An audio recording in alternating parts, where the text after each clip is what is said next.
Hello everyone, कैसे हैं आप सभी। मैं डॉक्टर स्वाति शर्मा इंग्लिश सूत्रा में आप सभी का स्वागत करती हूं। और अभी थोड़ी देर में हमारी लाइव क्लास जो है वो स्टार्ट होने वाली है, जिसमें हम लोग टॉपिक लेंगे लिटरेरी टर्म्स का।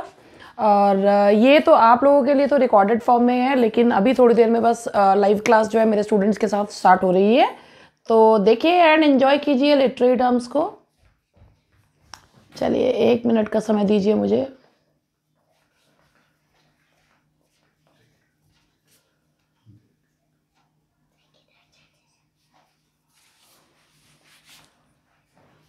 हेलो एवरीवन, कैसे हैं आप सभी।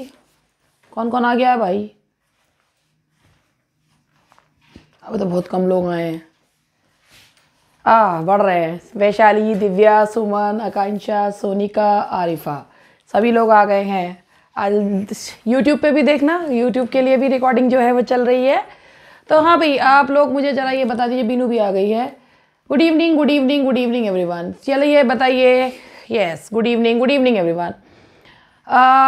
लिटरेरी टर्म्स का जो पार्ट चल रहा था, मैंने आपको कहाँ तक करा दिया था, वो लिटरेरी टर्म्स के बारे में मुझे बता दीजिए। कौन सी लास्ट लिटरेरी टर्म हुई थी। वैसे तो मुझे पता ही है कौन सी हुई थी, लेकिन मैं आप लोगों से पूछती ज़रूर हूँ। कैरिकेचर जो है वो हुआ था। ठीक है, अब हम लोग आगे बढ़ रहे हैं। नेक्स्ट लिटरेरी टर्म है। अब वो आप सोचो कि बीच में आ गई है, लेकिन मैं इसको बीच में लेके आना मुझे पड़ रहा है, क्योंकि वो बीच में जो है ना वो रह गई थी। तो मैं उसको आपको जो है ये टर्म जो है मैं आपको बता रही हूँ। ये 1 मिनट देखिए। इस पे मैंने जैसे आपको क्वेश्चन लिखवाती हूँ ना, क्वेश्चन देखिएगा। सबसे पहले मैं आप लोगों को टर्म के बारे में बता रही हूँ। लिटरेरी टर्म्स हैं, जैसे ये देखिएगा।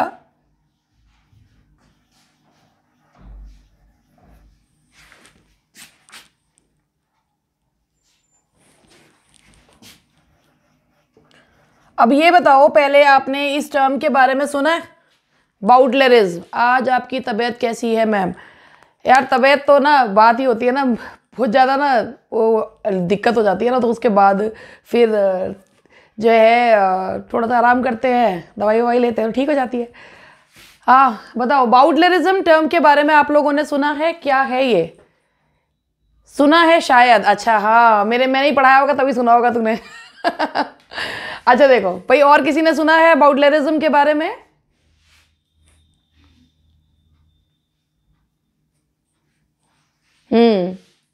देखो, बाकी और लोगों ने जिन्होंने नहीं पढ़ा उनके बारे में बता देती हूँ।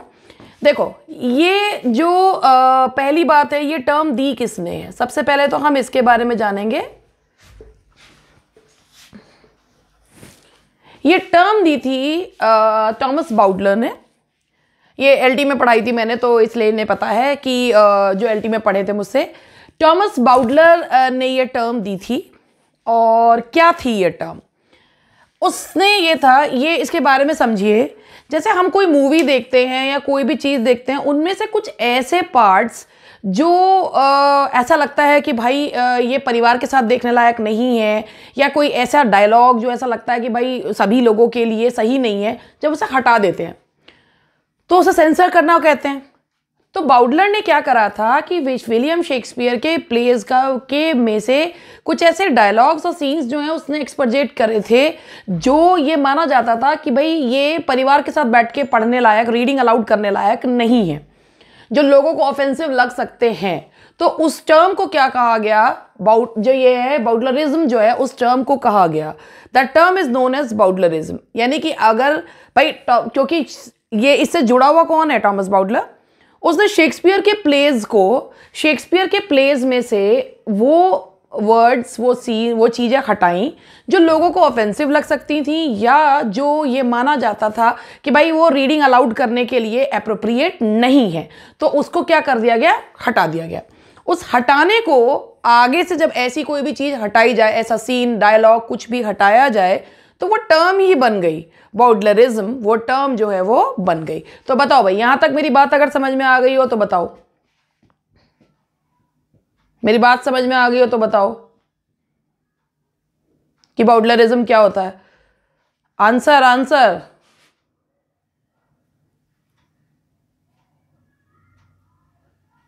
आ गई सभी को। जितने भी लोग उपस्थित है सभी लोग बता दीजिए क्या है ये। आरिफा और बीनू आ गई ना पक्का। चलो अब जब समझ में आ गई है तो इसका क्या है इसके बारे में लिख लो। A practice of removing, a practice of removing, इसके नीचे लिख रही हूं, जरा लिख लीजिएगा। रिमूविंग और रीस्टेटिंग any material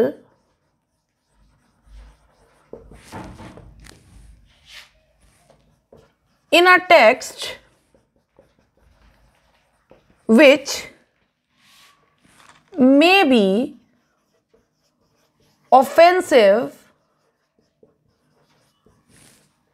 to some readers.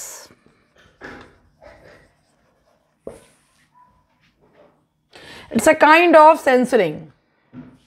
Thomas Bowdler के बारे में बता दिया, इसी ने ये टर्म जो है वो ली थी। इसमें लिए थॉमस, ये मैं इसको मिटा ही देती हूँ बीच में, नहीं तो कंफ्यूजन क्रिएट करेगा ये कि ये बीच में क्यों दिया है मैंने। तो ये यहां से लिख लीजिएगा, Thomas Bowdler is associated with this term. Divya तू भूल गई ये वाली टर्म, खुद एलटी में सेलेक्ट होकर जो है नौकरी कर रही है और ये टर्म भूल गई तू कि मैंने पढ़ाई थी एलटी में।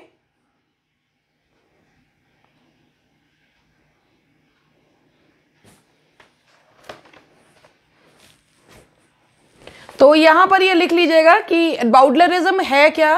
बाउडलरिज्म के बारे में मैंने बताया, अ प्रैक्टिस ऑफ रिमूविंग, एक प्रैक्टिस है रिमूव, हटाने की या रीस्टेट करने की, दोबारा से कहने की, एनी मटेरियल, एक ऐसा मटेरियल एक टेक्स्ट में जो लोगों को ऑफेंसिव लग सकता है, या तो उसे हटा दो या उसे अपने तरीके से कह दो। टॉमस बाउडलर ने शेक्सपियर के प्लेस को जो है वो ऐसे प्लेस लेकर में उसने इस तरीके का संशोधन किया था, इसीलिए ये टर्म उसी के नाम पे पड़ गई। जब भी ऐसा कोई चीज़ हटाते हैं तो इसे बाउडलरिज्म ही कहा जाता है। तो अगर आपने लिख लिया हो तो मुझे बता दीजिएगा, तो मैं आगे बढ़ती हूं फिर।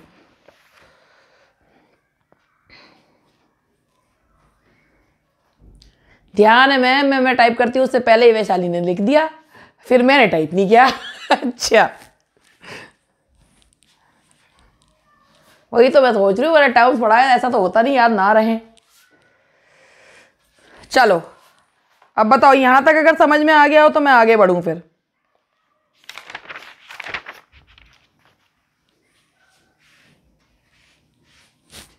लिख लिया सभी ने?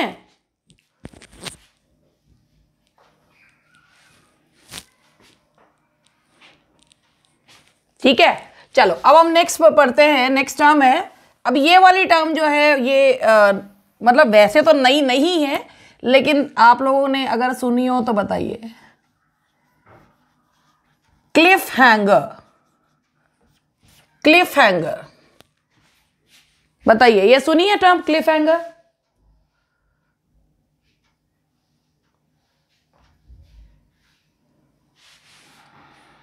रीस्टेटिंग है अंकिता, रीस्टेटिंग का मतलब होता है RESTATING। रीस्टेटिंग का मतलब होता है दोबारा कहना, रीस्टेट मतलब होता है दोबारा कहना, ठीक है। देखो अब क्लिफ हैंगर समझा रही हूं, देखो मेरी जो है with the help of my drawing I will make you understand. ये देखो, ये जो है ना, ये एक पहाड़ी है, ये सोचो, ठीक है, पहाड़ी दिख रही है, इस पे ना एक यहां पे ये हीरो लटका हुआ है, ये मतलब एक हीरो है, और दूसरा जो विलेन है ना वो यहां लटका हुआ है।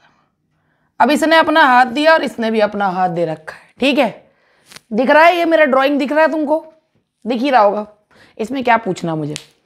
तो क्लिफ हैंगर का मतलब समझो पहले। क्लिफ हैंगर, क्लिफ का मीन्स होता है चोटी और हैंगर मीन्स होता है लटकने वाला। अब इसके बारे में पहले इस टर्म के बारे में समझ लो, फिर जब भी कभी इस तरीके की टर्म आएगी तो you will be able to understand कि कौन सा ऑप्शन को मार्क करना है। क्लिफ हैंगर जो होती है ना, वो एक ऐसी टर्म है जहां पे स्टोरी में जो है वो एक रहस्यमयी जो है, एक रहस्य जो है वो आता है स्टोरी में। स्टोरी में प्लॉट ना एकदम से टर्न लेता है और स्टोरी एब्रप्टली ख़त्म हो जाती है, जो नायक होता है, उसके प्रोटैगनिस्ट होता है, उसके सामने बहुत सारे सवाल आ जाते हैं और वो जो इसमें बहुत से राज जो है वो खुलते हैं और जो प्रोटैगनिस्ट होता है उसको ये समझ में नहीं आता वो करे तो करे क्या। ये जो टर्म है, ये क्लिफ हैंगर का जो टर्म है, ये हार्डी के novel a pair of blue eyes से लिया गया है और वैसे तो चार्ल्स डिकेंस की नॉवेल्स में ये यूज़ किया गया था। आप ये समझिए क्लिफ हैंग जब उसमें जो है ना वो उसको जो व्यक्ति को उस पर क्लिफ पे हैंग लटका हुआ छोड़ दिया गया था। तो आप एक चीज़ मानिए कि क्लिफ हैंगर का मतलब एक ऐसा है कि जैसे आप एक इमेजिन कीजिए कि कोई व्यक्ति है और वो जो है आपने सीरियल्स और मूवीज़ में बहुत देखा होगा, कोई व्यक्ति है दूसरा उसे बचाने की कोशिश कर रहा है, वो विलन है, उसे बचाने की कोशिश कर रहा है, वो विलन अभी उसके हाथ में है और वो उसको बोल रहा है कि उसको सारी बातें जो है वो बताता है कि राज खोलता है सारे कि भाई मैं ही था वो जो जिसने तेरे खिलाफ सारे षड्यंत्र रचे, मैं ही था वो जिसने ये करा, मैं ही था वो जिसने ये करा। अब हीरो जो होता है अब सारे तो वो रहस्य जो है वो एकदम से ट्विस्ट एंड टर्न होते हैं और हीरो के सामने ये आता है बचाऊं या छोड़ दूं, तो अचानक से ये दिखाते हैं हाथ छूट जाता है और सामने वाला लुढ़कता हुआ टी टी टी टी लुढ़कता हुआ ये गया, ठीक है, ये लुढ़क गया। तो ये जो लटका हुआ है ना जहां पर, और हीरो के सामने बहुत प्रोटैगनिस्ट के सामने बहुत सारे प्रश्न हो जाते हैं बचाऊं या ना बचाऊं, तो उसे क्या कहा जाता है, this situation is known as cliffhanger. तो समझे भाई क्लिफ हैंगर क्या होता है। अब मैं लिखूंगी उसको, क्लिफ हैंगर के बारे में बताओ भाई। तो आप लोग जो है इतनी मैं अपनी खूबसूरत कार्टून को मिटाती हूँ और क्लिफ हैंगर के बारे में लिखती हूँ क्या है। It is used to cause suspense.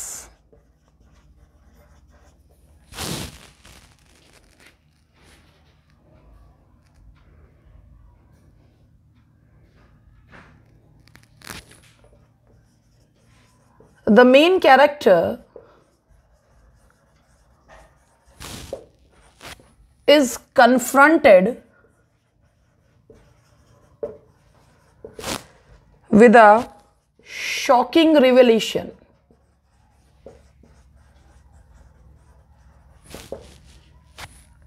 at the end of an episode in a serialized fiction.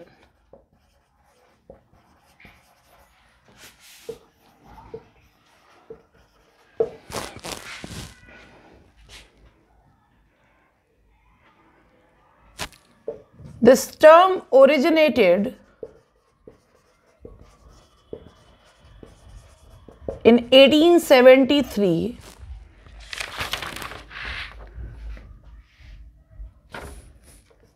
in Hardy's A Pair of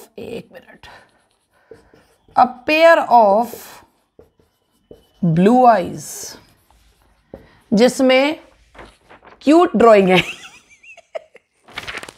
Henry night है, क्यूट ड्राइंग है ना, हाँ सच्ची में बिल्कुल। अभी बताओ भाई, तो क्लिफ हैंगर अभी देखो पूरा मैं दोबारा से पढ़ के समझा रही हूँ।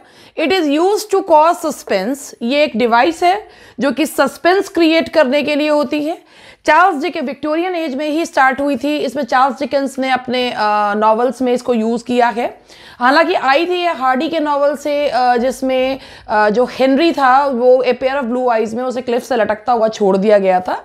इसमें जो मेन कैरेक्टर होता है उसमें एक शॉकिंग रिविलेशन, जो मैंने अभी आपको बताया कि वो लटका हुआ है, वो सारी की सारी चीज़ें जो है वो बताता है और वो ना बड़ी ही ऐसी सिचुएशन में जाता है, करूँ इसको बचाऊं या ना बचाऊं। तो ये टर्म जो है 1873 में ओरिजिनेट हुआ था in Hardy a pair of blue eyes जो नॉवल था उसमें से। तो भाई सभी लोग बता दो बात समझ में आ गई या नहीं आई।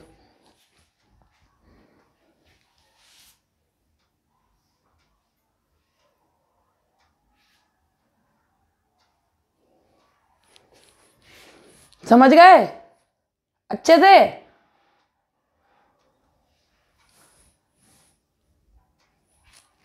तो जब भी आप कभी इस तरीके का सीन देखो वहां पे, तो वो that scene is Cliff hanger.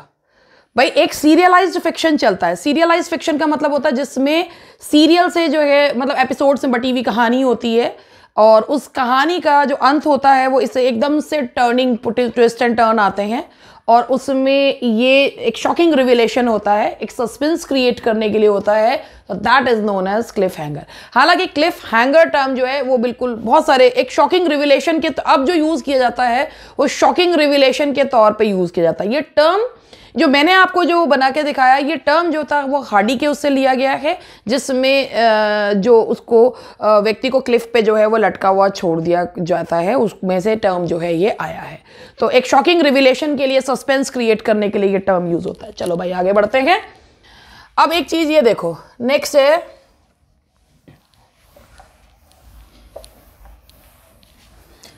अगर मैंने आपसे ये पूछा कि इसमें ये क्वेश्चन है आपका, द बेस्ट वे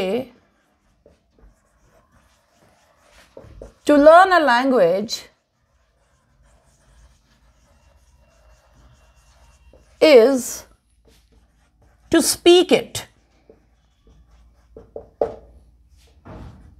अब मैंने आपसे पूछा कि ये किस चीज का एग्जाम्पल है।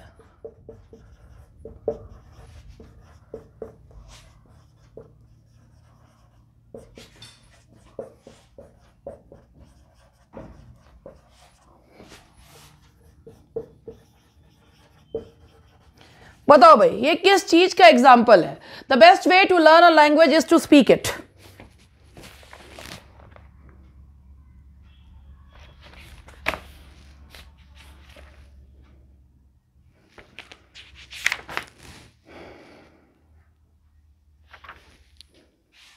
बताओ भाई कौन सी फिगर ऑफ स्पीच है इसमें। Litotes, climax, chiasmus, caesura. Ankita Singh ने एकदम से दिया सी, कियासमस। और भाई और कोई जवाब आ रहा हो यार, जल्दी जल्दी जवाब दो, यूट्यूब पे भी रिकॉर्ड हो रहा है लेक्चर, ऐसे मत करो।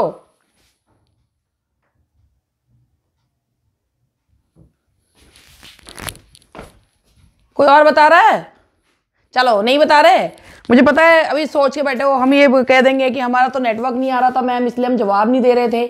ठीक है कोई बात नहीं, मैं तुम्हारी भावनाएं समझते हुए बता देती हूँ क्लाइमैक्स।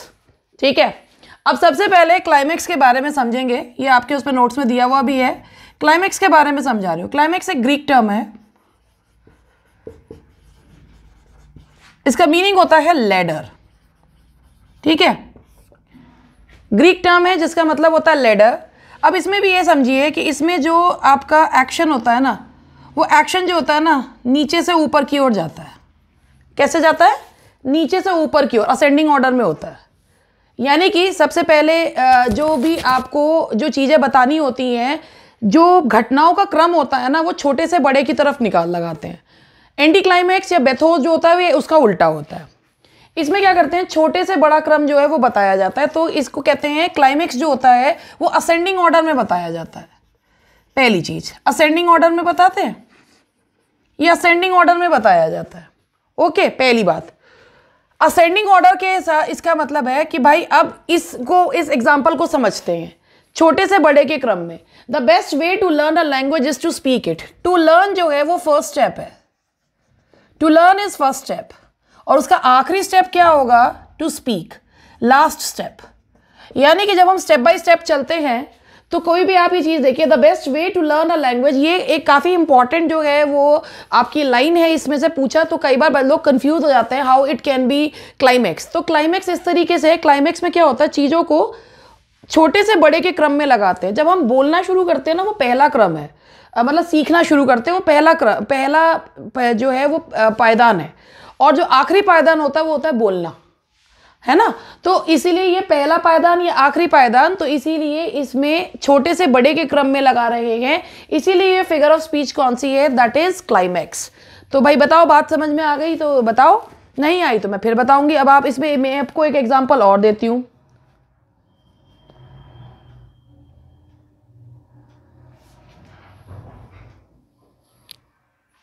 बताओ, देखो इसका एक एग्जाम्पल ये देखो, to gossip is a fault, to libel a crime, to slander a sin. अब फिर देखो छोटे से बड़े के क्रम में बढ़ाते हैं तो हमारा ये क्या हुआ कि गॉसिप करना क्या है, एक कमी है, लिबेल करना जो है एक क्राइम है, और स्लेंडर किसी को मारना पाप है, गलती, अपराध, पाप। तो छोटे से बड़े के क्रम में चल रहे हैं तो ये चीज क्या है हमारी, that is the example of climax. तो बताओ भाई यहां तक बात समझ में आ गई हो तो बोलो।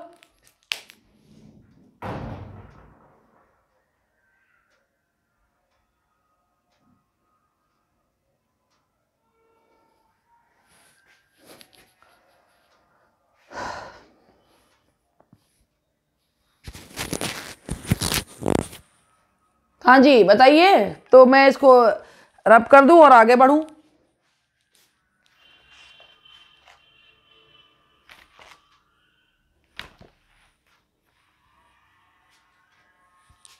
आ गई सभी को clear? Very good very good very good. क्या बात हो गई, आज खुश होकर से नहीं पढ़ रहे हैं? अब एक टर्म जो उस दिन मुझसे दिव्या ने पूछी थी कि मैम ये कोड हीरो क्या होता है, कोड हीरो के बारे में बता रही हूं मैं। अब आपकी नेक्स्ट टर्म है कोड हीरो। सबसे पहले कोड हीरो के बारे में समझ लेते हैं, थोड़ा सा लिख देती हूँ, फिर उसके बाद आप लोग जो है पहले लिख लीजिएगा, उसके बाद हम कहें। देखो, a man who lives correctly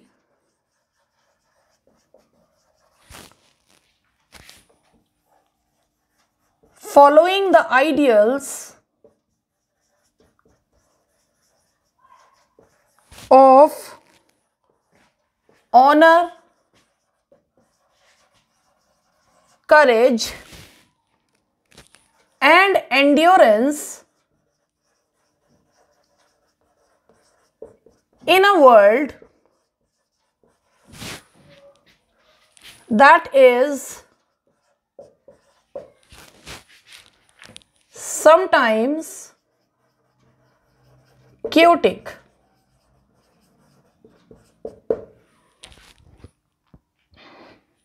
देखिए,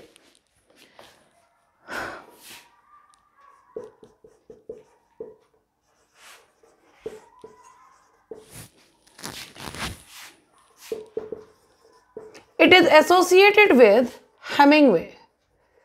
अब मैं आपको इसके बारे में समझाऊं कि कोड हीरो है क्या, कोड हीरो के बारे में जानिए।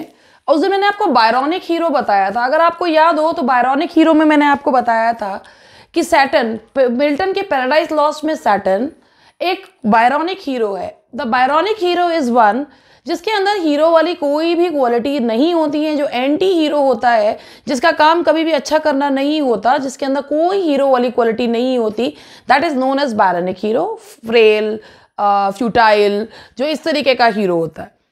अब ऐसे ही हम लोग चलते हैं, कोड हीरो क्या होता है। कोड हीरो का जो कॉन्सेप्ट है वो दिया है अर्नेस्ट हेमिंगवे ने, और हेमिंगवे ने बताया एक ऐसा व्यक्ति जो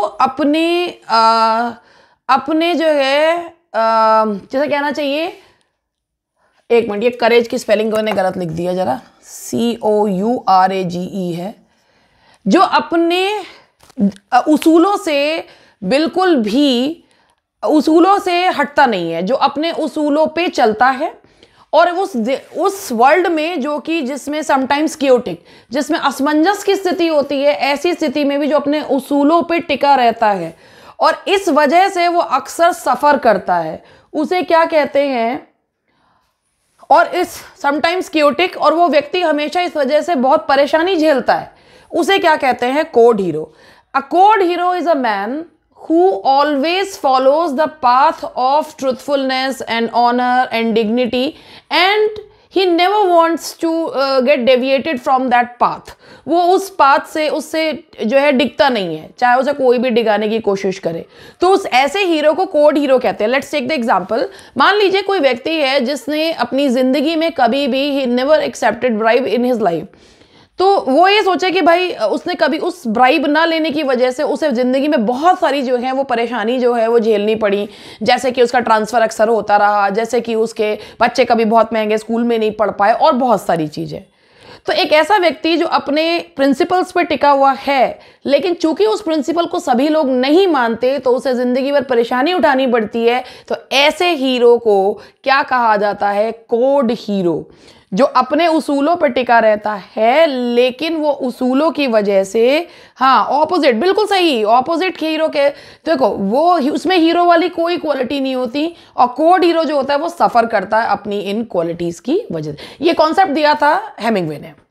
तो बताइए भाई, यहाँ तक अगर बात समझ में आ गई और कोई भी चीज़ क्लियर हो नहीं हो तो पूछ सकते हैं।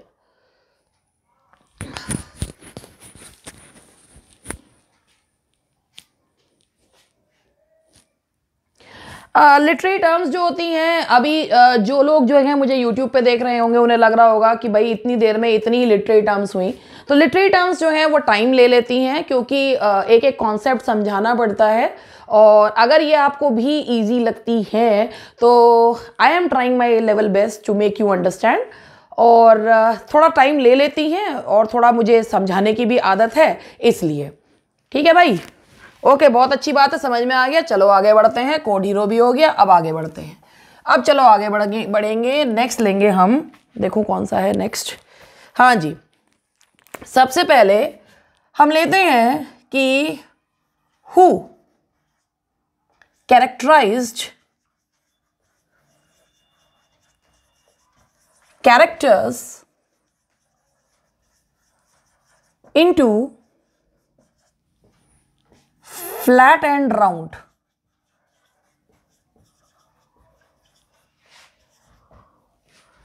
क्या आप जानते हैं कि किसी भी नॉवल में फ्लैट, राउंड, स्टॉक कैरेक्टर्स आते हैं? Do you understand the term flat character, round character, stock characters? क्या आप समझते हैं फ्लैट कैरेक्टर, राउंड कैरेक्टर और स्टॉक कैरेक्टर्स होते क्या हैं? अगर समझते हैं तो यस लिख दीजिए, नहीं समझते तो नो लिख दीजिए।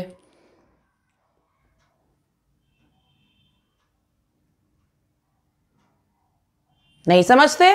चलिए अब मैं समझाती हूं। पहला, who characterised characters into flat and round. सबसे पहले अगर मैं आपसे एक बात बताऊं कि भाई पहली इसका आंसर जल्द दूंगी। इसका आंसर है एक मिनट, क्या कर रही हूं मैं, E.M. Forster in aspect of the novel। ये E.M. फॉस्टर की बुक है एस्पेक्ट्स ऑफ द नॉवल, जिसमें उन्होंने कैरेक्टर्स को फ्लैट एंड राउंड कैरेक्टर्स में बांटा है। तो फ्लैट एंड राउंड कैरेक्टर्स होते क्या हैं, पहले आप ये समझिए फ्लैट कैरेक्टर क्या होता है।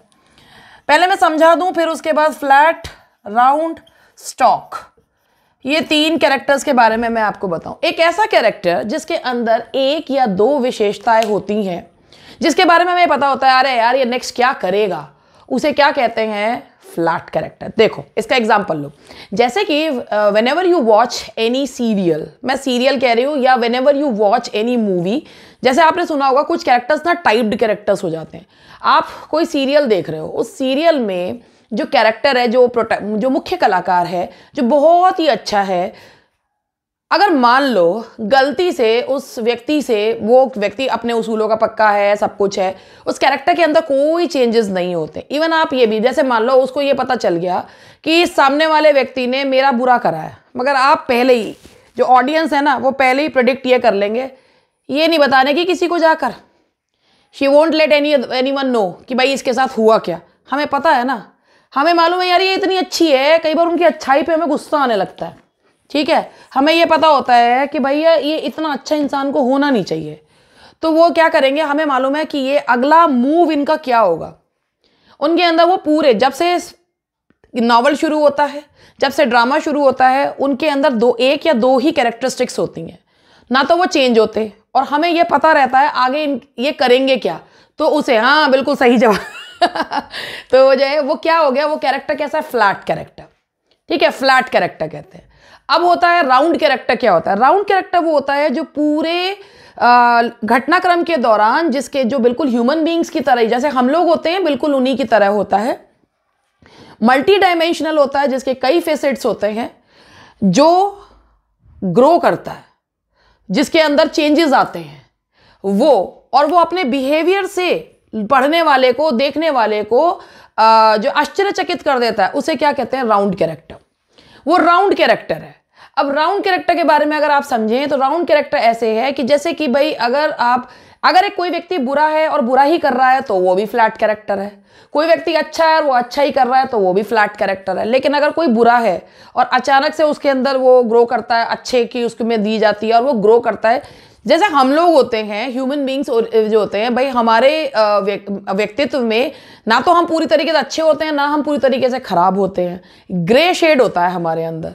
उस ग्रे शेड यानी कि जब हम पूरा डेवलप करते हैं तो उसे राउंड कैरेक्टर कहा जाता है। ठीक है, राउंड कैरेक्टर वो होता है जिसके अंदर कई सारे पहलू होते हैं, उसे कहते हैं राउंड कैरेक्टर। अब होता है स्टॉक कैरेक्टर। ये स्टॉक कैरेक्टर्स वो होते हैं जो हर उसमें लिटरेरी जानरा में आते ही आते हैं, ऐसे कुछ कैरेक्टर्स जिनके हम यूज टू हो जाते हैं, आदी हो जाते हैं कि ये आएंगे ही आएंगे ये कैरेक्टर्स। जैसे कॉमेडीज में क्लाउन्स का आना, गंगाधर इन शक्तिमान हाँ, वैसे उसके बारे में मैं क्या कहूँ। हाँ, वो डेवलप होता है, चेंज होता है, तो वो तुमने इधर शक्तिमान ही Gangadhar what a question, what a जो है क्या सही एग्जांपल दिया है। देखो स्टॉक कैरेक्टर्स वो होते हैं, स्टॉक कैरेक्टर्स के बारे में अगर तुम समझो कि स्टॉक कैरेक्टर्स जो होते हैं ना ये हर उसमें जो है ना आते ही आते हैं। अब स्टॉक कैरेक्टर्स जो होते हैं जैसे ये जो लिटरेरी जानरा में रिपीट होते रहते हैं, जो आते ही रहते हैं, जैसे आप मूवीज वगैरह में अगर देखो तो स्टॉक कैरेक्टर्स के बारे में आप ये देखोगे जैसे कि हीरो का दोस्त या हीरो का भाई, हीरोइन की बहन, जो एक लिटरेरी जानर में रिपीटेडली आते ही रहते हैं, उन्हें क्या कहा जाता है? They are known as stock characters. तो बताओ भाई, तीनों अगर टर्म्स क्लियर हो तो बताओ। एक ही उसमें 3 टर्म्स है। पहली बात यह है कि राउंड एंड फ्लैट कैरेक्टर में बांटा किसने है? E.M. फॉस्टर ने एस्पेक्ट्स ऑफ द नॉवल में, फ्लैट, राउंड और स्टॉक। अगर क्लियर हो तो बताओ, तो इनके बारे में बता दूं क्या है।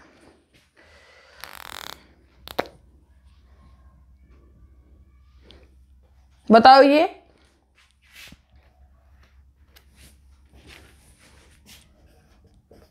a character with 1 or 2 personality trait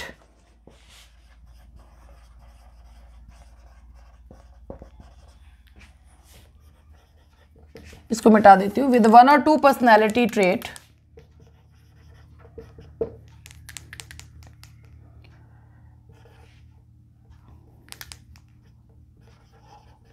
whose behavior can be predicted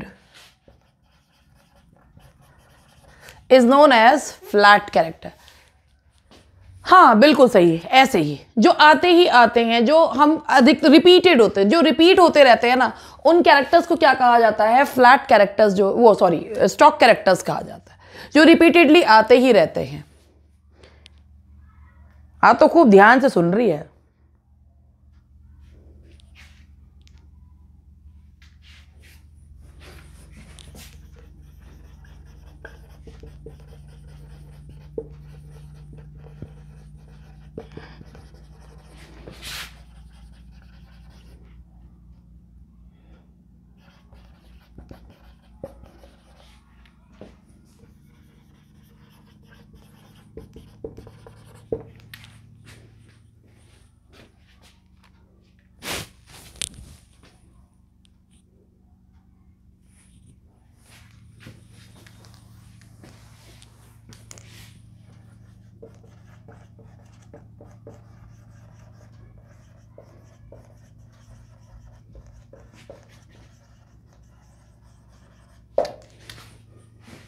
अब बताओ भाई, या बिल्कुल जो है तुमने जो बात बताई बिल्कुल सही कहीं कह रही हो। तो ये 3 characters, flat character, round character, stock character का समझ में आ गया हो तो बताओ भाई, सभी लोग बता दें।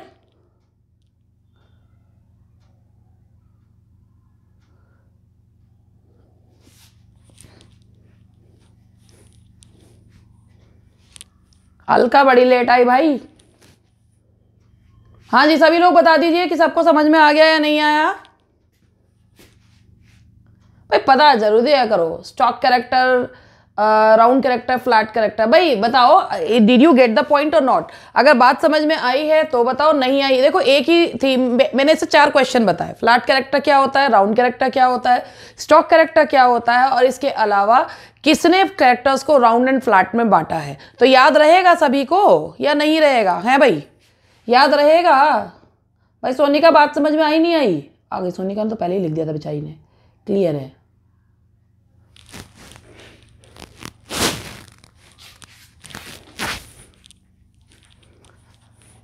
तो यहां तक अगर बात क्लियर है तो बताओ भाई। तो मैं आगे बढ़ने से पहले आप लोगों से कुछ क्वेश्चंस पूछ लूं, फिर उसके बाद आगे बढ़ती हूं। काफी सारी लिटरेरी टर्म्स तो वैसे करवा दी है मैंने।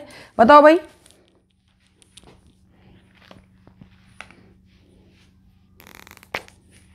चलो पहले कुछ क्वेश्चंस पूछ लूं जो पिछले दिन करवाई थी।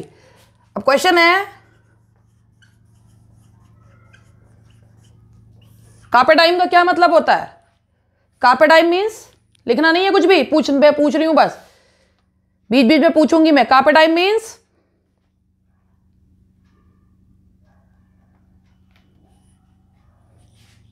Carpe diem, seize the day. Carpe diem का मतलब मैंने आपको बताया था, सीज द डे। बिल्कुल, ये तो सबको आपको, जियो तो हर पल ऐसे जियो जैसे कि आखिरी हो, एंजॉय द डे। बिल्कुल सही। कार्पे डाइम को मैंने आपको ये बताया था कि ये एक लैटिन टर्म है। ये बताओ, ये किसके ओड से लिया गया है? ये किसके ओड से लिया गया है carpe diem? Carpe diem, seize the day, enjoy the day, and जियो तो हर पल ऐसे जियो जैसे कि आ गई। ये सही, बिल्कुल हॉरेस। ये very good Latin phrase taken from, अरे वाह भाई वाह, बहुत बढ़िया। नाउ नेक्स्ट वन इज, एक और क्वेश्चन लीजिए। The next question is catharsis. Catharsis किस चीज का टर्म है? कैथारसिस, कैथारसिस किस चीज के लिए यूज किया जाता है? The main function of dash is catharsis. Catharsis किससे रिलेटेड है? Yes that is, yes very good. Catharsis जो है वो ट्रेजेडी से है, एंड कैथारसिस का मतलब क्या होता है? पर्गेशन ऑफ फीलिंग्स, यानी कि फीलिंग्स का क्लीन होना। पर्गेशन ऑफ फीलिंग, पर्ज होना, क्लीन। यस बिल्कुल बिल्कुल, वेरी गुड। आप लोगों को याद है? चलो बीच में दो एक दो जो है रिवाइज भी करवानी होती है मुझे, तो मुझे लगा देखूं याद है नहीं है। And black humour, do you remember black humour? वो तो जरूर याद होगा।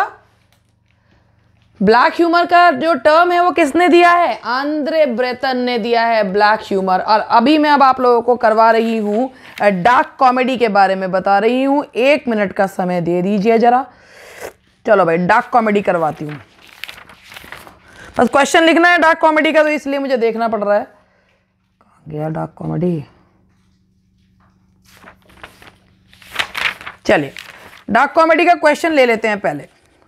सबसे पहले डार्क कॉमेडी के आपके इसमें मैंने नोट्स में जो करवा रखा है, लिखा हुआ है उसमें, तो डार्क कॉमेडी के बारे में थोड़ा सा बता दूं आप लोगों को। डार्क कॉमेडी, एक तो ये देखिए,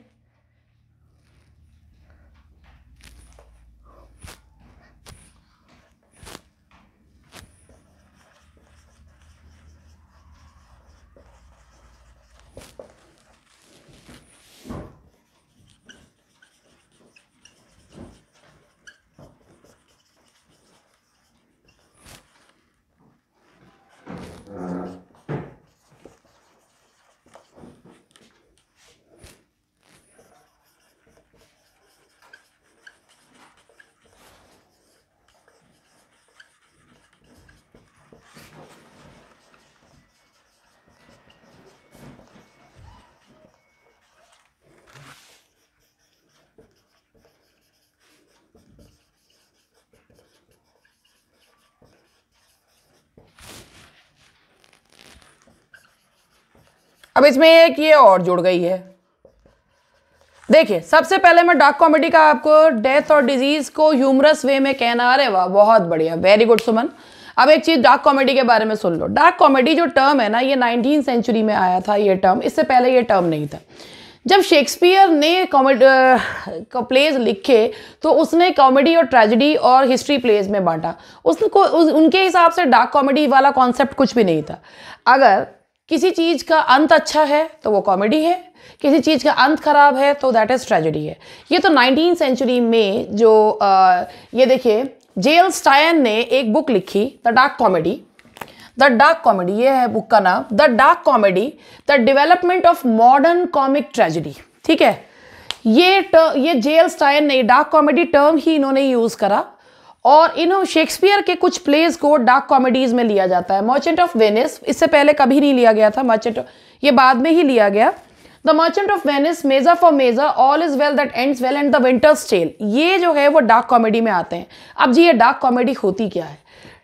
कॉमेडी का मतलब होता है जिसमें बहुत ही ज़्यादा खुशी का सा माहौल होता है और जिसमें जो है एक बोलने से या उटपटांग हरकतें करने से और जिसका अंत बहुत अच्छा होता है, दैट इज़ कॉमेडी। जिसमें थ्रू आउट जो है एक जो माहौल होता है वो बहुत ही खुशनुमा सा रहता है। लेकिन डार्क कॉमेडी का मतलब होता है कि ऐसी चीज़ें जिसमें कॉमिक और ट्रैजिक एलिमेंट्स मिक्स्ड होते हैं। कॉमिक और ट्रैजिक एलिमेंट्स मिक्स्ड होते हैं, बस अंत अच्छा होता है, लेकिन कॉमिक और ट्रैजिक एलिमेंट्स मिक्स्ड होते हैं। कई बार ट्रैजिक एलिमेंट ज़्यादा भी हो जाते हैं, बस अंत अच्छा होता है, अंत सुखांत होता है। तो जहाँ पर कॉमिक और ट्रैजिक एलिमेंट्स मिक्स्ड होते हैं उस चीज़ को क्या कहा जाता है? That is known as dark comedy. तो इसमें दो क्वेश्चंस बन रहे हैं। पहला क्वेश्चन, पहली बात तो ये है कि ये शेक्सपियर ने इन्हें डार्क कॉमेडीज में नहीं लिया था, ये डार्क कॉमेडीज में अब आई हैं, यानी कि 19th सेंचुरी में। डार्क कॉमेडी जो टर्म है वो किसने दी थी? जेएल स्टाइन ने दी थी। और इसका मतलब होता है जिसमें कॉमिक और ट्रैजिक में जो एलिमेंट्स होते हैं वो मिक्स होते हैं, उन्हें क्या कहा जाता है? That is known as dark comedy. तो भाई बात समझ में आ गई हो अगर तो बता दीजिए डार्क कॉमेडी वाली बात।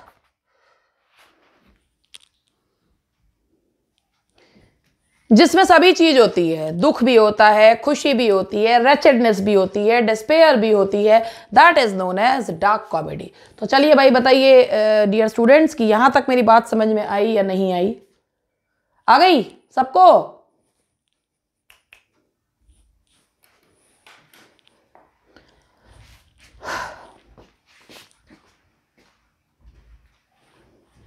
अगर मेरी बात सबको समझ में आ गई है तो बताओ भाई, सबको आ गई? आज के लिए आप लोगों के लिए इतना ही और बाकी का मिलते हैं नेक्स्ट लेक्चर में। Hope you like the lecture. हो सकता है थोड़ा सा लंबा आपको लगे, लेकिन मैंने अपनी तरफ से सारी लिटरेरी टर्म्स को ढंग से समझाने की कोशिश करी है। तो मिलते हैं नेक्स्ट लेक्चर में।